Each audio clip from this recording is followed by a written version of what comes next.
ইতিহাসের পাতা ঘাটতে গিয়ে নেইমারের ইতিহাস দেখলে আপনি আঁতকে উঠবেন। ফুটবল ইতিহাসে সেরা কামব্যাকের গল্পটি এই মহানায়কের নামেই লেখা আছে। শেষ 5 মিনিটে দুর্ধর্ষ 3 গোলে অবদান রেখে সে বুঝিয়ে দিয়েছিল ফুটবল তার পায়ের জাদু। সেদিন অবাক হয়েছিল মাঠে থাকা হাজার হাজার দর্শক, কোচ, এমনকি সতীর্থ লিওনেল মেসিও। সবাই অবাক হয়ে তাকিয়েছিলেন ব্রাজিলিয়ান এই সুপারস্টারের দিকে। কি হয়েছিল সেদিন? 5 মিনিটে নেইমার কি করেছিল? কেনই বা এই সময়টাকে বলা হয়ে থাকে ইতিহাসের সেরা কামব্যাক? চলুন বিস্তারিত দেখি। উয়েফা চ্যাম্পিয়ন্স লিগের রাউন্ড 16 কোয়ার্টার ফাইনালের লক্ষ্যে মাঠে নেমেছিল পিএসজি বনাম বার্সেলোনা। নেইমার, মেসি, সুয়ারেজের মতো ভাগা ভাগা তারকা থাকতেও প্রথম লেগে পিএসজি 4-0 ব্যবধানে হারিয়েছিল বার্সাকে। অর্থাৎ দ্বিতীয় লেগে বার্সাকে ম্যাচ জিতে করতে হবে 5টি গোল। সবাই হাল ছেড়ে দিয়েছিল। স্বাভাবিকভাবে এমন ব্যবধানে ম্যাচ জিতা সত্যিই অসম্ভব, কিন্তু সেদিন ব্রাজিলের এক নায়ক বলেছিল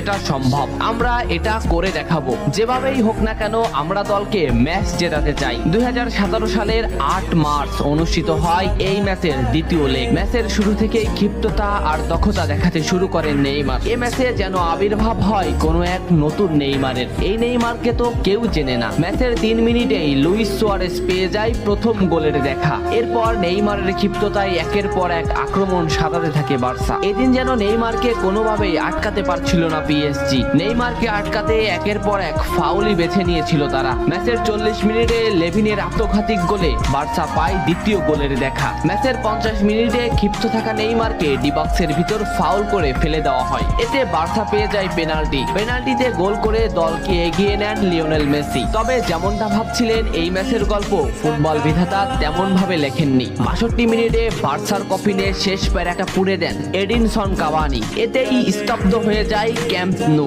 আশা ছেড়ে দেন বার্সা কোচ লুইস এনরিক। শুধু কি তাই, স্তব্ধ হয়ে যান লিওনেল মেসিও। তবে সেদিন একজন দমে যায়নি। নামটা কি কমেন্ট করে জানান। বার্সা গোল হজমের পর লিওনেল মেসি ম্যাচের সম্পূর্ণ দায়িত্ব দেন নেইমারের উপর। আবারও শুরু হলো খেলা। ডি বক্সের বাইরে নেইমারকে ফাউল করে ডি মারিয়া। এই পজিশনে 88 মিনিটে বার্সা একটা ফ্রি কিক পায়। তবে এই ফ্রি কিকের দায়িত্ব নেইমারের কাছে বুঝিয়ে দেন মেসি। শট করেন নেইমার এবং করেন অসাধারণ গোল। এই ফ্রি কিকটা বার্সার ইতিহাসের সেরা ফ্রি কিকের একটি হয়ে রয়েছে। এর 2 মিনিট পর সুয়ারেজকে আঘাত করে পেনাল্টি পায় বার্সা। পেনাল্টি নিতে আসেন নেইমার জুনিয়র। সেদিন বার্সা নেইমারের উপরই আস্থা খুঁজে পেয়েছিল। পেনাল্টিতে অসাধারণ গোল করেন নেইমার। এমন পরিস্থিতিতেও 5 গোল করে ম্যাচ সমতা এনেছে বার্সা। এর কিছু সময়ের পরে চলে আসে সেই মাহিন রক্ষণ। ম্যাচের এই মোমেন্টটা লক্ষ্য করুন। ডি বক্সের কিছুটা সামনে নেইমারের পায়ে বল।